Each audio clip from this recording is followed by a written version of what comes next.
보겠습니다. 하나님 말씀은 마태복음 20장 18절에서 19절 말씀입니다. 마태복음 20장 18절에서 19절 말씀 2절 우리 함께 읽도록 하겠습니다. 마태복음 20장 18절에서 19절 말씀입니다. 시작. 보라, 우리가 예루살렘으로 올라가노니 인자가 대제사장들과 서기관들에게 넘겨짐에 그들이 죽이기로 결의하고 이방인들에게 넘겨주어 그를 조롱하며 채찍질하며 십자가에 못 박게 할 것이나 제3일에 살아나리라. 아멘. 이 시간 성가 주일을 맞이해서 새로운 말씀이 아니라 지금까지 우리가 알고 있었던 말씀을 다 정리를 해보고 확증을 해보는 시간을 가졌으면 좋겠다. 그래서 설교라는 의미보다는 말씀 속에서 이 고난이 어떤 의미가 있는 것인가 라고 하는 이 진리를 우리가 살펴보는 시간을 갖도록 해볼까 합니다. 그래서 말씀을 많이 읽는 시간이 될 거예요. 제가 요 말씀을 카카오톡에 올렸어요. 여러분 다 받아보셨으리라고 생각하는데 이 정보를 나누어서 여러분들이 개인적으로 더 묵상하도록 하기 위해서 그렇게 한 것입니다. 그러니까 우리가 오늘 같이 읽어보겠습니다마는 여러분들이 깊이 의미하면서 그 말씀들을 다시 한번 대표적인 말씀들을 제가 올렸는데 집에서도 또 읽어보실 수 있기를 바랍니다. 오늘 제목은 이렇게 잡아봤어요. 예수 그리스도의 십자가에서 죽으심의 비밀. 예수 그리스도의 십자가에서의 죽으심의 비밀이다 라고 하는 겁니다. 하나님의 말씀은 다 진리지요. 그러나 우리가 하나님의 말씀을 아주 핵심적인 말씀을 우리 진리를 온전히 아는 것이 필요합니다. 그게 첫 번째가 하나님의 창조의 의도지요. 하나님의 어떤 목적을 가지시고 천지 만물을 창조하시고 하나님의 형상을 따라서 사람을 지으셨느냐. 이게 아주 기본입니다. 기본이에요. 하나님은 이 목적에 의해서 천지 만물을 창조하셨고 목적을 이루어가기 위해서 역사를 진행하고 계시고 이 역사를 이 창조의 목적을 이루기 위해서 예수님이 이 땅에 성육신하여 오셨고 십자가에 못 박혀 죽으셨습니다. 그리고 부활하셨고 승천하셨고 성령이 오셨고 성령 안에서 그리스도 생명 되시는 주님이 우리 가운데 계시게 되었다라고 하는 겁니다. 그래서 이 땅에 교회가 세워졌고 그 교회가 완성되어 주님이 원하시는 교회가 완성되어지는 것이 하나님의 창조의 목적이 완성되는 것이다. 그때가 바로 주님이 이 땅에 재림하실 것이고 주님이 재림하실 때에 첫 하늘과 첫 땅은 온데간데 없어지고 새 하늘과 새 땅이 우리 앞에 도래하게 될 것이며 그때에 우리는 온전히 주님과 더불어 함께 영생하는 자리로 나가게 되는 것이다 하는 이 큰 틀을 우리가 온전하게 이해를 해야 될 줄 압니다. 사람들은 예수님이 십자가에서 죽으셨다는 사실을 알고 믿는다고들 말을 합니다. 그러나 더 중요한 것이 이겁니다. 예수님이 십자가에서 죽으심이 나와 무슨 상관이 있느냐는 거예요. 예수님이 십자가에서 죽으심이 나와 무슨 상관이 있느냐. 이게 중요한 거지요. 그냥 예수님의 죽음이 그냥 예수님의 죽음으로 끝나고 나와 아무런 관계가 없으면은 예수님의 죽음이 무슨 의미가 있습니까? 예수님의 죽음이 나의 삶에 절대적인 어떤 변화를 가져왔다라고 하는 것이 있어야지 돼요. 내가 예수님이 내 죄를 위해서 죽으셨다라고 하는 것을 믿는다라고 하는 게 중요한 게 아니라 예수님이 내 죄를 위해서 죽으셨다고 하는 걸 믿기 때문에 예수님이 내 죄를 위해서 죽으셨기 때문에 나의 삶 속에 어떠한 변화가 일어났어야지 되는 겁니다. 예수님의 내 죄를 위해서 죽으셨다라고 하는 걸 믿는데 나의 삶 속엔 예수님의 죽음으로 말미암아 어떤 변화가 없다라고 한다라고 하면 예수님의 죽으심이 내 죄를 위해서 죽으심으로 믿는다는 게 의미가 없는 거예요. 이해가 되면 아멘. 이 굉장히 중요한 말씀입니다. 제가 왜 이 말씀을 강조하느냐 하면은 제가 볼 때 한국 교회에 대부분의 많은 그리스도인들이 예수님을 믿는다고 하는데 그 예수님으로 말미암아 예수님의 죽으심으로 말미암아 내적인 변화가 일어나지 않는 사람들이 많다는 거예요. 제가 보기에 그래요. 그분의 죽으심은 반드시 나와 연관이 있어야 되고 그 연관된 자는 예수님의 죽으심을 믿을 때에 내면의 변화가 역사가 일어나게 되어 있어야지 돼요. 인생의 목적이 바뀌어진다든가 가치관이 바뀌어진다든가 자기의 주인된 삶을 살지 않는다든가 뒤에서 이제 살펴보겠습니다마는 죄와 사망의 권세로부터 자유한다든가 세상의 모든 것으로부터 자유한다든가 율법으로부터 자유한다든가 주님과의 연합의 삶을 살아가는 이 새로운 삶이 내 안에서 발생을 했어야지 예수님의 십자가를 믿는다는 그것이 맞는 거예요. 그런데 이런 변화가 없이 예수님의 십자가를 믿는다고 하는 것은 그냥 종교적인 선언일 뿐이고 예수님의 죽으심이 그에게 아무런 유익이 없다는 거예요. 다시 말하면 예수님의 죽으심을 믿는다고 하지만은 그 믿음으로 구원받지 못한다는 거예요. 예수님의 죽으심을 믿는 믿음으로 내가 구원받을 수 있다고 하면은 예수님의 죽으심을 믿는 믿음으로 말미암아 내 안에 변화의 역사가 있어야지 된다는 거예요. 그게 구원의 증거예요. 뭐 내 기분으로 확신한다라고 하는 것이 구원의 확증이 아니에요. 구원의 확증은 내 안의 변화, 내 안에 생명이신 주님으로 말미암아의 변화의 역사가 구원의 확증이지 내 기분, 내 감정을 구원의 확증으로 믿는 건 착각이다라고 하는 거지요. 우리는 예수님의 십자가를 어떻게 이해하는가에 따라서 신앙의 체계가 형성이 되어집니다. 예수님을 믿는다고 하는 것은 믿음의 대상이 하나이기 때문에 같을지 모르지만 그렇지 않습니다. 예수님의 십자가를 어떻게 이해하느냐에 달려서 신앙의 컬러가 달라져요. 구조, 체계가 달라져요. 그러니까 늘 말씀을 드립니다마는 신앙의 체계가 잘못되어지게 되어지면은 기초가 잘못된 집은 연약한 집이 될 수밖에 없고 쉽게 무너질 수밖에 없는 집과 같고 높이 질 수 없는 집과 같이 십자가를 제대로 이해하지 못하는 신앙은 어린아이의 신앙을 벗어나지 못해요. 십자가를 바르게 이해하지 못하는 사람은 세상을 이길 수가 없어요. 십자가를 바르게 이해하지 못하는 사람은 죄와 싸워서 이기는 삶을 살 수가 없어요.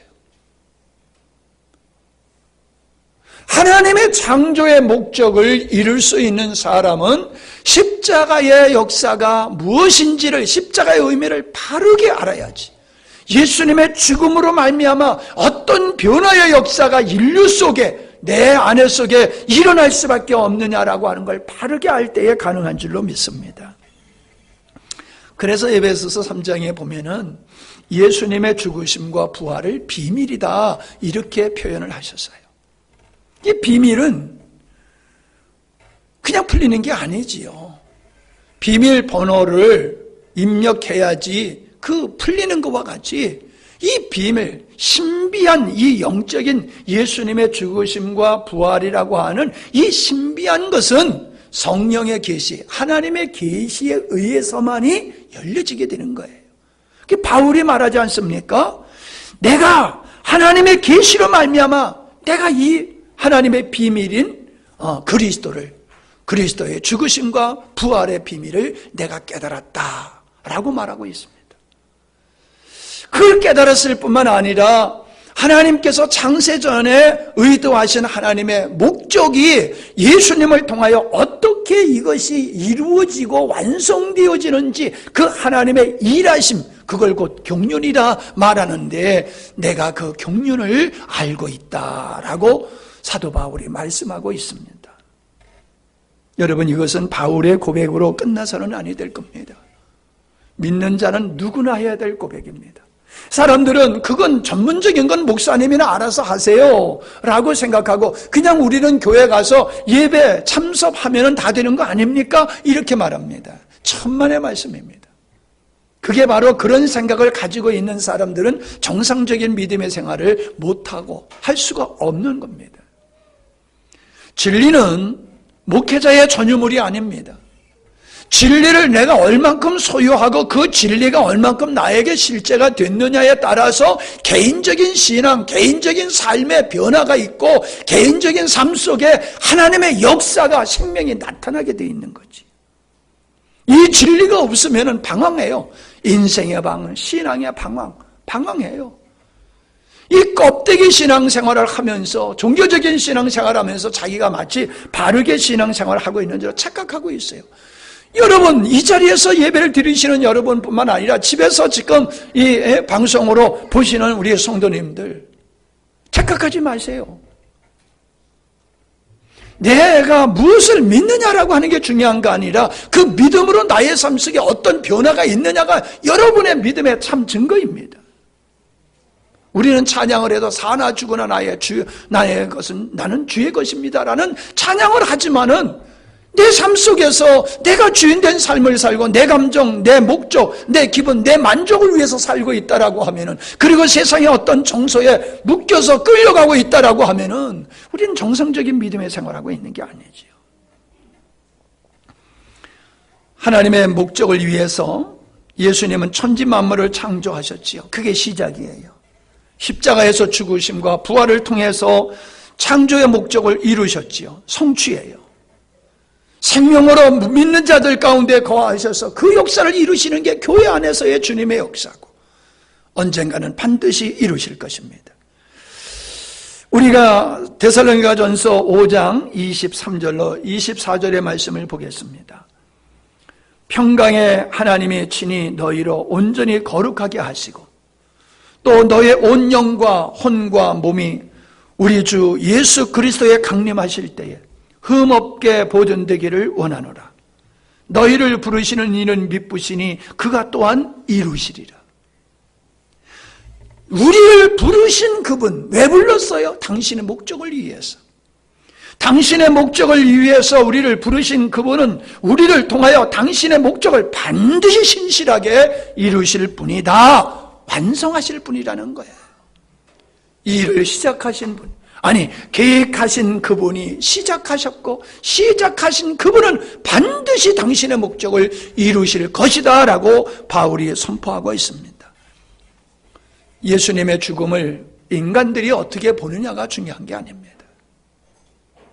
예수님의 죽음을 하나님께서 어떻게 보시냐가 중요한 겁니다. 예수님의 죽음 앞에 하나님이 만족하신 겁니다.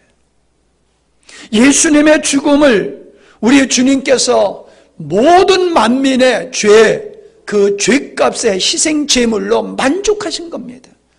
하나님의 의를 만족한 것이 바로 예수님의 죽으심입니다. 그래서 예수님의 죽음을 통하여 우리가 구원을 받게 되는 거지요. 마치 6월절에 문설주의 바른 피를 보고 사망이 넘어가듯이 예수 그리스도의 죽으심을 하나님께서 만족하심으로 말미암아 모든 사람이 받아야 할 그 형벌이 형벌을 받지 않게 되어지는 일이 일어나는 거지요. 우리는 인류를 구원하시는 이 예수님의 십자가의 사건을 인간의 입장에서의 인간을 구원하기 위한 역사가 십자가다라는 이해에서 조금 더 우리는 발전된 의미에서 아버지 뜻을 이루기 위해서 예수님의 십자가를 지신 것이다. 이러한 구조를 가져야지 우리의 신앙이 성숙한 신앙으로 나갈 수가 있는 것이다 라고 하는 거예요. 자, 첫 번째, 예수님의 십자가에 달려 죽으심은 선지자들로 예언된 사건이다 라고 하는 겁니다. 그냥 우연히 일어난 사건이 아니지요. 자, 뱀의 사건, 광야에서 뱀의 사건을 우리가 먼저 생각해 보면은 광야에서 이스라엘 백성들이 하나님께 원망했어요. 하나님이 주시는 만나가 이제 너무 지겨운 거예요. 이건 너무 지겨워서 못 먹겠다. 그러면서 하나님을 향하여 원망 불평을 했을 때에 하나님께서 원망 불평하는 그들에게 뱀을 보내셔서 뱀이 그들을 물게 하셨죠. 뱀에 물린 자들은 죽게 됩니다. 죽게 되니까 그때 또 모세한테 와가지고 우리가 잘못했습니다. 하나님께 기도해서 이 저주에서 우리를 좀 벗어나게 해주십시오. 그렇게 간청을 하지요. 모세가 하나님께 중보의 기도를 했을 때에 하나님께서는 구리로 노스로 뱀을 하나 만들어서 장대에 달아가지고 높이 달아놔라. 모든 사람이 그걸 바라보면, 뱀에 물린 사람이 그거 바라보면 살게 될 거다. 그렇게 하라 그랬죠. 모세가 그대로 했어요. 뱀에 물린 사람들이 그 장대에 달린 뱀을 바라보는 사람들 다 고침을 받았습니다. 이 역사가 무슨 역사를 예표하는 것입니까? 뱀에 물렸다. 그거는 아담을 뱀을 통해서, 사단이 뱀을 통해서 아담을 유혹해가지고 모두를 사망의 자리에 들어가게 했잖아요. 뱀에 물린 자리에 죽는 것과 같이 사단의 역사로 말미암아 사망 권세에 빠져가지고 영원히 다 죽어갈 영혼, 그걸 보여주는 거예요. 그 그림이. 그러니까 보세요. 이스라엘 백성들이 광야에서 아무런 수고를 안 해도 먹고 마시는데 지장이 하나도 없었지만 그들은 자기들의 탐욕을 채울 수 있는 것이 안 됐기 때문에 하나님 앞에 불만불평한 거지요. 에덴 동산에서 불만불평할 게 뭐 있습니까? 그러나 그들의 탐욕이 있었기 때문에 그들은 하나님을 앞에서 아담은 만족하지 못하고 불순종했던 것과 같이 광야의 백성들 똑같은 거예요. 지금 오늘 우리 시대에 살고 있는 우리 똑같은 거예요. 그렇게 하나님께 감사치 아니하고 하나님을 향하여 원망, 불평, 대적하는 사람들은 이미 사단에 다 물린 자들이에요. 그들은 다 죽게 되어 있어요. 영원히 멸망당하게 되어 있어요. 그런 영혼을 살리셔서 하나님의 의의 도구로 쓰시기 위해서 하신 일이 뭐예요? 예수님이 노뱀과 같이 달린다는 거예요. 나무에 달린다. 그래서 나무에 달린 노뱀을 바라보는 사람이 살듯이 예수님을 바라보는 사람, 예수님의 죽음을 바라보는 사람들은 그 예수님의 죽음을 자기를 대신해서 죽는 죽음으로 받아들이는 사람들은 사망의 권세로부터 자유함을 받고 구원받는다라고 하는 것을 우리에게 보여주는 그림이지요. 이것을 성경에 보면 모세가 나와 같은 선지자를 하나님께서 보내주실 것이다 라고 신명기에서 말씀하셨을 뿐만 아니라 사도행전에 보면 이렇게 말씀하셨어요. 사도행전 3장 20장입니다. 여러분 카톡을 열어보시면 다 거기에 갔을 테니까는 그걸 열어보시고 아니면 저기 좀 화면을 띄워주시는 것도 좋을 것 같아요. 미리미리 3장 20절입니다. 또 주께서 너희를 위하여 예정하신 그리스도 곧 예수를 보내시리니. 잘 읽어야 돼요. 너희를 위하여 예정하신 그리스도. 예수님의 죽으심은 예정된 것이라는 거예요. 예정된, 계획된 것이라는 거예요. 예정됐다, 계획되었다, 어쩌다 일어난 사건이 아니라는 거예요. 21절 하나님의 영원전부터 거룩하신 선지자의 입을 의탁하여 말씀하신 바, 영원전부터, 창세전부터 거룩하신 선지자의 입을 의탁하여 당신의 뜻을 우리에게 알리셨다는 것이지요. 그게 뭐예요? 22절 모세가 말하되 주 하나님이 너희를 위하여 너희 형제 가운데서 나 같은 선지자 하나를 세울 것이니 너희가 무엇이든지 그의 모든 말씀을 들을 것이니라. 나와 같은 선지자 모세가 뭐예요? 애굽에 있었던 백성들을 갖다가 건져냈잖아요. 하나님 앞으로 이끌어냈잖아요. 그게 예수님에 대한 모형이에요. 세상에 있는 자들 이끌어내서 아버지 앞에 데리고 가시는 분, 그분이 예수님이란 말이에요. 그러니까 내가 너희들을 이끌어낸 것 같이 인류를 죄 가운데서 사망 가운데 이끌어서 아버지께로 갈 자가 있어. 그 선지자가 앞으로 나올 거야. 그분이 바로 예수님이다 라고 말씀하고 있는 겁니다. 그게 조금 전에 얘기드렸던 눕뱀에 대한 얘기예요. 눕뱀의 사건이 바로 이와 같이 장차 올 그분은, 나와 같은 선지자로 오실 그분은 장차 이렇게 나무에 달려 죽으심으로 말미암아 인류를 구원하게 될 거야 라고 하는 것을 모세가 선포했다라고 하는 거지요. 그러니까 중요한 게 뭡니까? 창세전부터, 영원전부터 예수 그리스도의 죽음은 예언된 하나님의 경륜을 이루는 중요한 분수령이다 라고 하는 거지요. 두 번째, 예수님은 자기 자신이 장로들과 제사장들에게 의해서 십자가에 달려 죽게 될 것을 여러 차례 말씀을 하셨습니다. 여러 차례 말씀을 하셨어요. 자, 거기에 이제 네 구절을 거기에 말씀을 올려놨는데, 마태복음 오늘 우리가 읽었던 말씀을 다시 한번 보시기 바랍니다. 마태복음 20장 18절로 19절. 보라, 우리가 예루살렘으로 올라가노니 인자가 대제사장들과 서기관들에게 넘겨오매 저희가 죽이기로 결혼하고 이방인들에게 넘겨주어, 이방인들이 누구예요? 로마 사람들이죠. 로마 사람들에게 넘겨주어 그들을 능욕하며 채찍질하며 십자가에 못 박게 하리니, 예수님이 자기가 십자가에 못 박혀 죽으실 것에 대한 말씀을 하셨어요. 26절을 한번 보세요. 26장 마태복음 26장 1절을 보면은 거기에 이제 오른편에 있는 자들을, 왼편에 있는 자들의 말씀을 하시고, 이 뒤에 나오는 말씀이지요. 예수께서 이 말씀을 다 마치시고 제자들에게 이르시되 너희가 아는 바와 같이 이틀이 지나면, 내일 모레 이틀이 지나면, 주님은 날짜까지 알고 계신 거예요. 예. 너희가 아는 바와 같이 이틀이 지나면 6월절이라. 예수님은 꼭 6월절에 죽으셔야 됐어요. 다른 날에 죽으면 안 돼요. 6월절에 죽으셔야 돼요. 왜?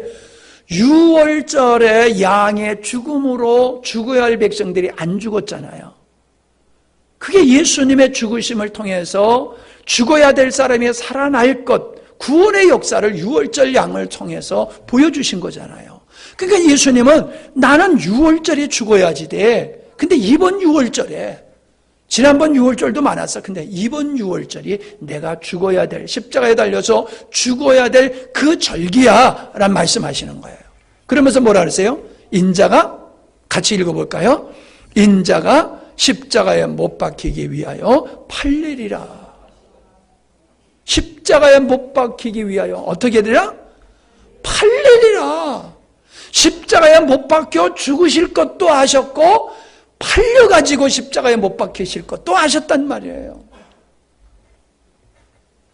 그러니까 예수님의 죽으면 그냥 어쩔 수 없는 우연의 사건이 아니라 철저한 하나님의 계획하심 속에서 당신의 뜻을 이루기 위해서 친히 그 뜻을 이루어 가시는 행위가 십자가의 죽으심이다 라고 하는 거지요. 자, 세 번째가 뭐냐 하면은 예수님은 스스로 십자가를 지셨다라고 하는 거예요. 요한복음 18장 10절입니다. 시작. 이에 시몬 베드로가 검을 가졌는데 이것을 빼어 대제사장의 종을 쳐서 오른편 귀를 베어버리니 그 종의 이름은 말고라. 예수께서 베드로더러 이르시되 검을 집에 꽂으라. 아버지께서 주신 잔을 내가 마시지 아니하겠느냐 하시니라. 자, 뭐라고 그랬어요? 마지막에 아버지께서 주신 잔. 십자가에 못 박혀 죽는 것은 아버지께서 내게 주신 몫이야. 내 사명이야. 그걸 내가 감당해야 돼. 그런데 더 재밌는 것은 아버지 뜻이라고 하는 거예요. 예수님의 죽으심이. 그게 이제 마태복음 26장에 보면은 거기에 더 자세히 이 사건을 더 자세하게 기록한 말씀이 나옵니다. 같이 또 읽어보겠습니다. 마태복음 26장 47절부터 56절까지 천천히 봅니다. 시작. 말씀하실 때에 12 중에 하나인 유다가 왔는데 대제사장들과 백성의 장로들에게서 파송된 큰 무리가 검과 뭉치를 가지고 그와 함께 하였더라. 예수를 파는 자가 그들에게 군언을 짜 가로되 내가 입맞추는 자가 그이니 그를 잡으라 하였는지라. 곧 예수께서 나와 랍비여 안녕하시옵니까 하고 입을 맞추니 예수께서 가라사대 친구여 네가 무엇을 하려고 왔는지 행하라 하신뒤 이에 저희가 나와 예수께 손을 대어 잡는지라. 예수와 함께 있던 자 중에 하나가 손을 펴 검을 빼어 대제사장의 종에 쳐 그 귀를 떨어뜨리니 이에 예수께서 이르시되 네 검을 도로 집에 꽂으라. 검을 가지는 자는 다 검으로 망하느니라. 너는 내가 내 아버지께 구하여 지금 12영 더 되는 천사를 보내시게 할 수 없는 줄로 아느냐? 내가 만일 그렇게 하면 이런 일이 있으리라 한 성경이 어떻게 이루어지리요 하시더라. 아멘. 이게 중요한 거예요. 야, 내가 힘이 없어서 지금 잡혀가는 줄 알아?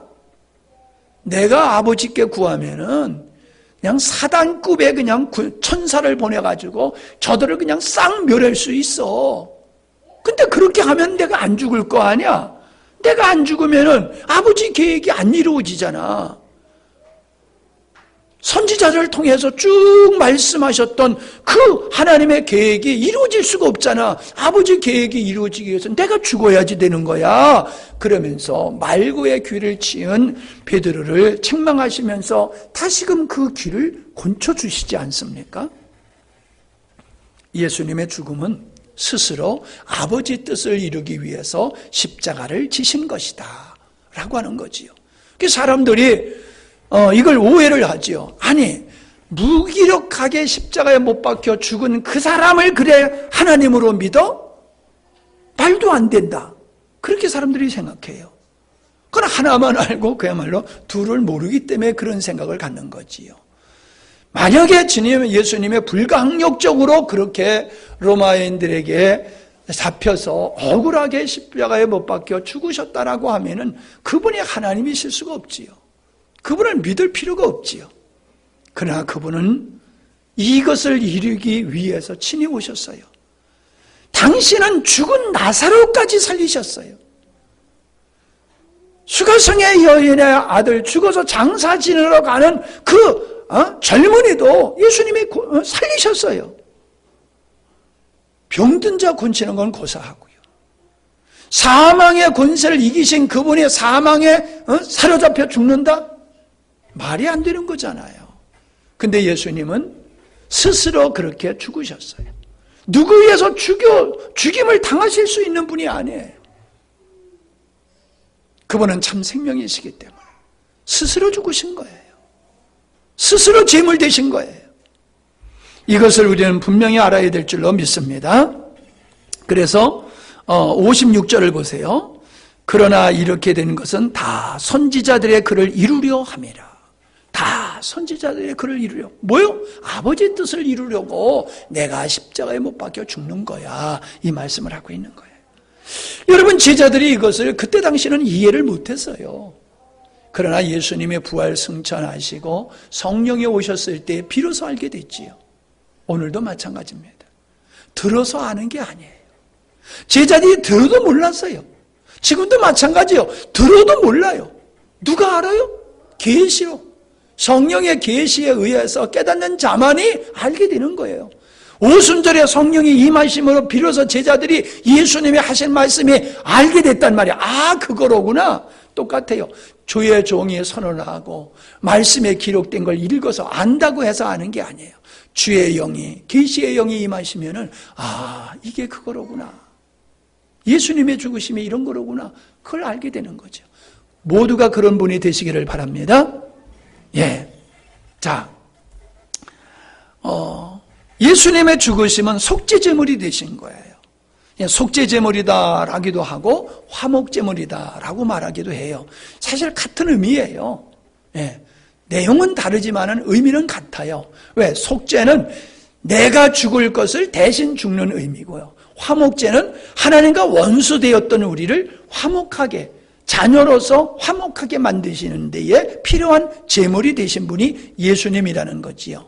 그래서 이 속죄 제물이라고 하는 예수님의 십자가가 속죄 제물 되심이라고 하는 측면에서 어떤 결과가 일어나게 됐느냐라고 하는 거예요. 첫 번째, 로마서 3장 23절입니다. 3장 23절 시작.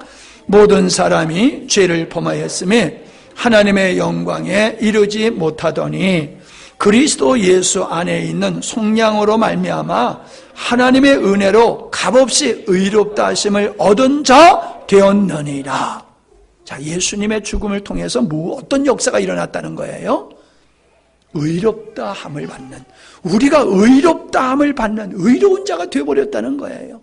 왜? 우리 죄가 사하여짐으로 죄가 없는 자가 된 거예요. 그러니까 의로운 자지요. 여러분, 우리가 주 안에서 의로운 자가 된 걸 믿습니까?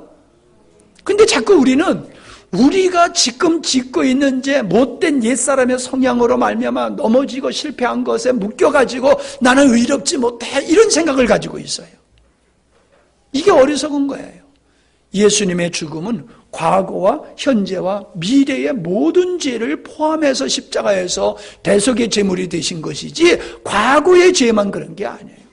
앞으로 우리가 지을 죄까지, 그 죄가 얼마나 끔찍하고 사회적으로 규탄받아야 할 죄이든지 간에 앞으로 어떤 죄를 우리가 져도 주님은 이미 그 모든 죄를 십자가에서 처리하셨습니다.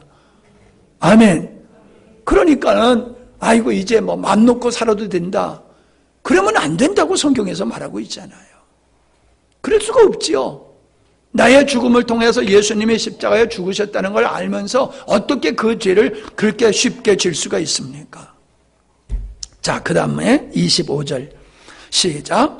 이 예수를 하나님이 그의 피로서 믿음으로 말미암아 화목제물로 세우셨으니 이는 하나님께서 길이 참으시는 중에 전에 지은 죄를 간과하심으로 자기의 의로우심을 나타내려 하심이니 곧 이때에 자기의 의로우심을 나타내사 자기도 의로우시며 또한 예수 믿는 자를 의롭다 하려 하심이라. 아멘. 주님은 우리의 죄를, 예수 그리스도의 보혈을 보시지 우리의 죄를 보는 게 아니에요. 시은 자, 그래서 성막 안에 있는 그 법궤를 이제 말하는 것인데, 그 법궤는 이렇게 뚜껑이 덮여 있어요. 그리고 그 위에 피를 뿌리는 거예요. 그럼 그 안에는 이 죄인을 상징하는 만나, 지팡이, 십계명이 그 안에 들어 있어요. 그걸 피로 이렇게 덮는 거예요. 그게 속죄 제사였거든요. 그게 똑같은 거예요. 그게 이제 모형이에요. 예수 그리스도의 피로 우리를 덮어버리는 거예요. 그래서 예수님은 우리의 죄를 보는 게 아니라 예수님의 피를 보는 거예요. 그리고 만족하시는 거지요. 그리고 우리의 죄를 간과하세요. 보지를 않으세요. 예수님의 피만 보고. 그리고 우리를 의롭다고 하시는 거예요. 할렐루야. 이게 하나님의 사랑의 구원의 역사다. 하나님의 뜻을 이루어가시는 주님의 일하심이다 라고 하는 것을 보여줘요. 그래서 우리는 아무런 일을 안 했는데도 일한 자와 같이 여기는, 이것이 하나님의 의로우심이라는 거예요. 우리가 의롭지를 못해. 그런데도 예수님의 보혈을 통해서 우리를 의롭게 여기시는 그분이 의로우신 거라는 거예요. 그분이, 그래서 우리가 자격 있는 우리를 보고 의롭다 하시면 하나님은 의로우신 분이 아니지요. 그래서 왜 포도원에 들어가서 일하는 비유가 있잖아요.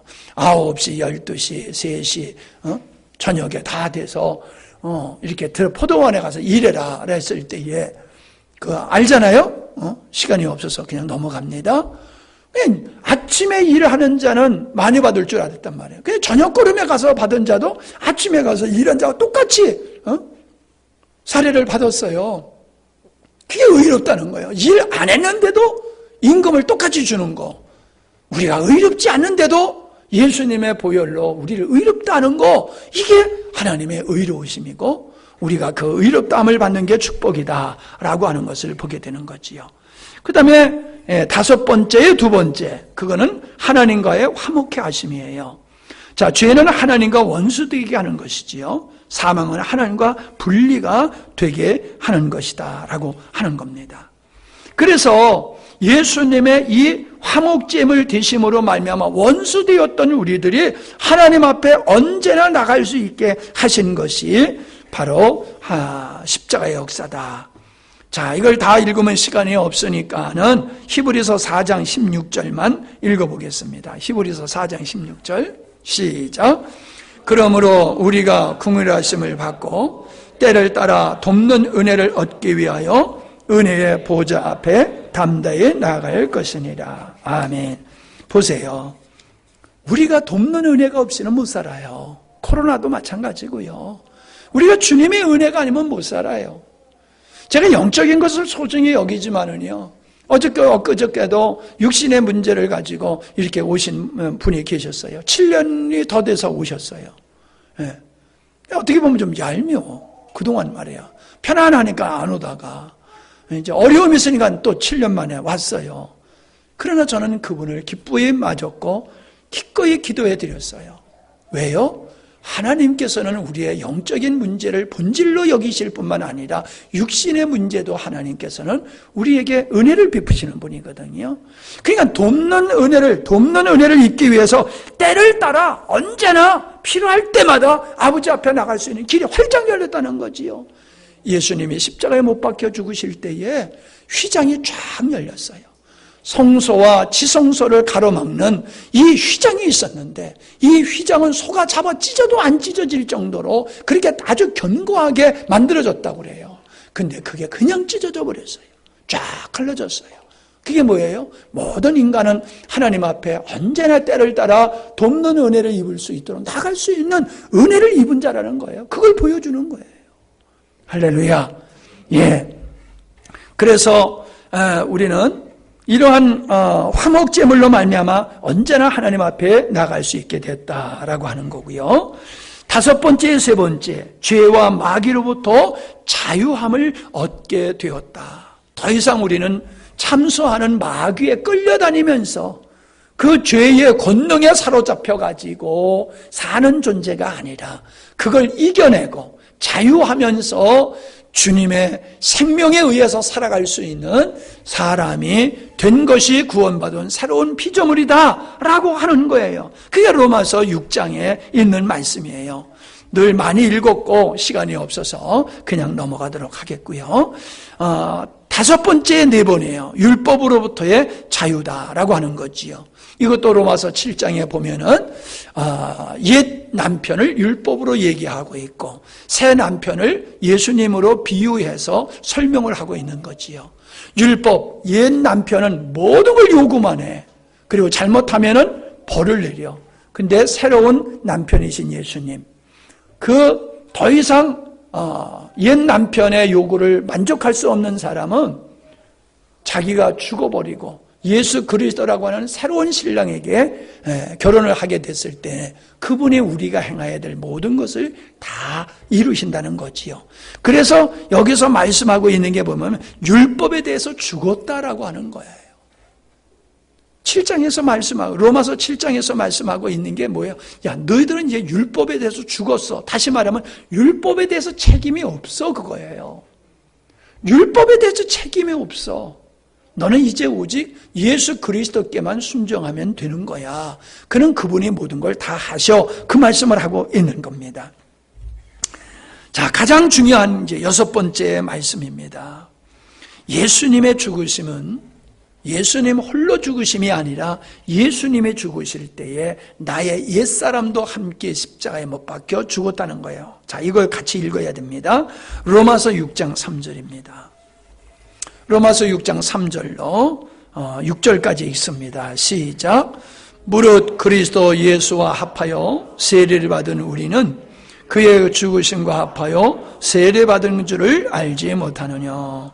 그러므로 우리가 그의 죽으심과 합하여 세례를 받음으로 그와 함께 장사되었나니 이는 아버지의 영광으로 말미암아 그리스도를 죽은 자 가운데서 살리심과 같이 우리로 또한 새 생명 가운데서 행하게 하려 함이니라. 만일 우리가 그의 죽으심을 본받아 연합한 자가 되었으면 또한 그의 부활을 본받아 연합한 자가 되리라. 우리가 알거니와 우리 옛사람이 예수와 함께 십자가에 못 박힌 것은 죄의 몸이 멸하여 다시는 우리가 죄에게 종노릇하지 아니하려 함이니라. 자, 예수 그리스도와 함께 옛사람이 죽었다는 거예요. 늘 말씀드린 말씀이지요. 옛사람은 자기가 목적되고 자기 만족을 위해서 자기 스스로 살아가는 사람이에요. 그걸 옛사람이라고 그래요. 그게 바로 아담의 죄고 그런 상태에 있는 것이 사망의 상태에 있는 거예요. 그러니까 예수님의 내 죄를 위해서 죽으셨다라고 하는 것은 바로 내가 옛사람의 삶을 살던 것을 위해서 죽으셨다는 거예요. 그러니까 우리 죄값, 우리가 받아야 할 죄값을 예수님이 치르셨을 뿐만 아니라 예수님의 그 죄값을 치르신 속죄제물 되심은 어떤 의미가 있냐면 이제 너는 더 이상 네가 주인되고 네가 목적되고 내 스스로 내 만족을 위해서 살아가면 안 돼. 그거 끝난 거야. 이 말씀이에요. 할렐루야. 그러니까 여러분, 예수님의 내 죄를 위해서 죽으셨다는 것을 믿는 사람은 자기가 끝난 사람이 되어야 돼요. 내가 죽지 않았어. 내가 죽지 않고 예수님이 내 죄를 위해서 죽었대. 이건 거짓말이에요.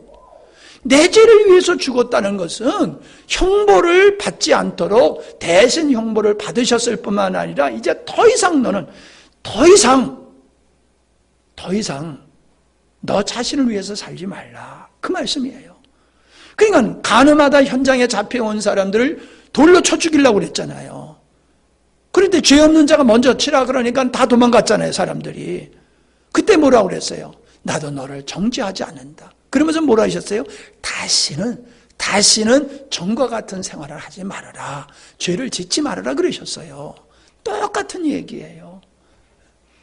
용서해 주셨어요. 돌에 맞아야 그 죄인은 여인을 용서해 주셨어요. 그러시면서 하시는 것이 너 이제 옛생활 끝내. 옛생활 끝내고 이제 정결한 여인으로 살아. 그 말씀과 같이 너를 위해서 살던 삶 이제 끝내. 너를 위해서 살던 사람은 옛사람이야. 그건 끝났어. 구원받기 전의 모습이야. 이제 너는 오직 새 생명 가운데서 하나님을 향해서 나를 향해서 살아야 되는 거야. 이 말씀이에요. 그것이 바로 그리스도와의 연합을 통해서 나의 옛사람이 죽게 되었고 다음 주에 나눌 말씀이지만은 예수님과 연합되어서 예수의 부활을 참여함으로 새 생명으로 살아가는 새로운 피조물의 영광을 우리가 입게 되었다라고 하는 겁니다. 그래서 우리는 갈라디아서 2장 20절을 늘 찬송으로 부르잖아요. 내가 그리스도와 함께 십자가에 못 박혔나니 그런즉 이제 내가 산 것이 아니요 오직 내 안에 그리스도께서 사신 것이라. 이게 바울의 고백이 아니라 우리의 고백의 실체가 되어야 될 줄로 믿습니다. 이게 실체가 되어야 돼요. 이게 실체가. 그래서 예수님의 죽으심은 주님과 연합할 수 있는, 우리가 주님과 연합되어 그분의 부활에 참여하여 그분의 생명에 참여하는 삶을 살 수 있는 이 하나님의 창조의 목적을 이루는 일에 이 문을 여신 거예요. 예수님의 죽음을 통해서 이 문이 열려 있는 거예요. 기반이 조성된 거예요. 예수님의 죽으심이 없으면 예수님이 우리 안에 들어오실 수가 없지요. 왜요? 그분은 거룩하신 분이기 때문에 그분은 절대로 죄인과 함께 하실 수 없는 거예요. 죄인과 함께 하실 수 없어요. 그래서 죄인의 아담을 내쫓았잖아요.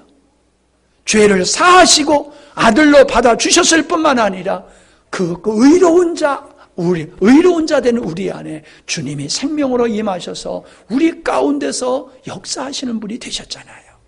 예수님의 죽음은 이 놀라운 역사를 이루는 이런 문을 여는 것이 되었다라고 하는 것을 우리는 알게 되어집니다. 그래서 고린도후서 로마서 6장 10절 로마서 6장 10절 시작. 그의 죽으심은 죄에 대하여 단번에 죽으시며 그의 살으심은 하나님께 대하여 살으심이니 이와 같이 너희도 너의 자신을 죄에 대하여는 죽은 자요 그리스도 예수 안에서 하나님을 대하여 산 자로 여길지어라. 죄에 대해서 죽었어. 이제 끝장났어. 상관이 없어. 이혼하게 되면 끝장나는 거야. 죽게 되면 끝장나는 거야. 그와 같이 이제 죄에 대해서 너는 끝났어. 죄와 상관 있는 자가 아니야. 그게 자유자라는 거지요.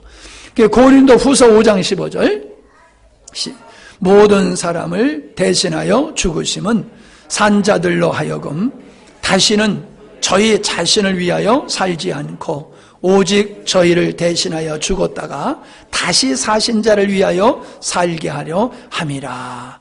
아멘. 이게 하나님의 목적이에요. 자, 결론적으로 말씀을 마칩니다. 오늘날 믿음의 생활을 능력 있게 하지 못하는 첫 번째 이유는 예수님의 죽으심에 대한 이해가 너무 낮은 수준이에요. 어린아이의 수준에서 예수님의 죽으심을 알고 있으니까 신앙이 성숙한 신앙이 안 되는 거예요. 성숙한 신앙이 안 돼요. 두 번째는 예수님의 죽으심만 있고 나의 죽음이 없어요. 대부분의 그리스도인들이 그래요. 예수님의 죽음만 있지 나의 죽음이 없어요. 그래서 예수님이 십자가에 죽으셨다면 얼마나 불쌍한가 하고 눈물을 찔찔찔 흘리는데 그게 아니에요. 예수님의 죽음 속에 내가 죽었다는 거예요. 나의 옛사람이. 그래서 먹든지 마시든지 살든지 죽든지 나를 위해 사는 게 아니야. 나의 존재가 나를 위해 있는 게 아니야. 주를 위해서 내가 존재하는 거야. 내 존재의 목적이 주님에게 있는 거야. 이게 고백이 아니라 실체가 돼야 돼요. 나의 존재의 목적이 하나님께 있어야 돼요. 이게 참다운 그리스도인의 정체성이에요. 아멘? 여러분 왜 존재합니까? 살아있으니까 존재하는 거예요? 아니에요. 주님을 위해서 우리가 존재하는 거예요. 우리가 모든 걸 하는 것이 왜 그걸 합니까? 먹고 살기 위해서 하는 게 아니에요. 결국은 내가 존재하는 목적이 아버지께 있기 때문에 먹고 살자고 하는 일 자체가 주님을 위해서 하는 거예요. 그러니까 주님을 위해서 하는 일들을 부정하게 해서는 안 되는 거잖아요. 여러분, 우리 영광스러운 교회 사랑하는 성도 여러분, 예수님의 죽으심 여러분이 깊이 묵상하셔서 그냥 교리적으로 아는 선언적인 것이 아니라 예수님의 죽음이 여러분의 인생을, 여러분의 내면을 확실하게 바꿔놓는 역사가 있어야지 될 줄로 믿습니다. 그 사람만 구원받는 거예요. 그 사람만 구원받아요. 예수님으로 내면에 변화가 일어나지 않는 사람, 주님을 향하여 사는 목적이 주님을 향하여 사는 목적으로 인생이 바뀌어지지 않는 사람, 자기 생명으로 살지 아니하고 여전히 자기 힘으로 사는 사람, 그 사람은 의심스러운 사람이에요. 구원받은 사람은 분명히 삶의 목적이 하나님을 향하여 되어 있고 자기 힘으로 살지 아니하고 주님의 생명으로 살게 되어 있음을 꼭 믿으시고 주님의 생명으로 풍성한 삶을 사셔서 하나님의 기쁨과 즐거움과 행복이 되시는 여러분이 되시기를 주의 이름으로 축원합니다. 아멘. 자, 이 시간에는 우리 정기현 형제님 다음 주에 세례 받을 건데 세례 받고 간증을 하려고 하다 보니까 시간이 좀 부족할 것 같아요. 그래서 오늘 미리 신앙 간증을 하라고 제가 했습니다. 나오셔서 마이크 준비하시고 좀 뭘 하나 파잖아요. 허전하면은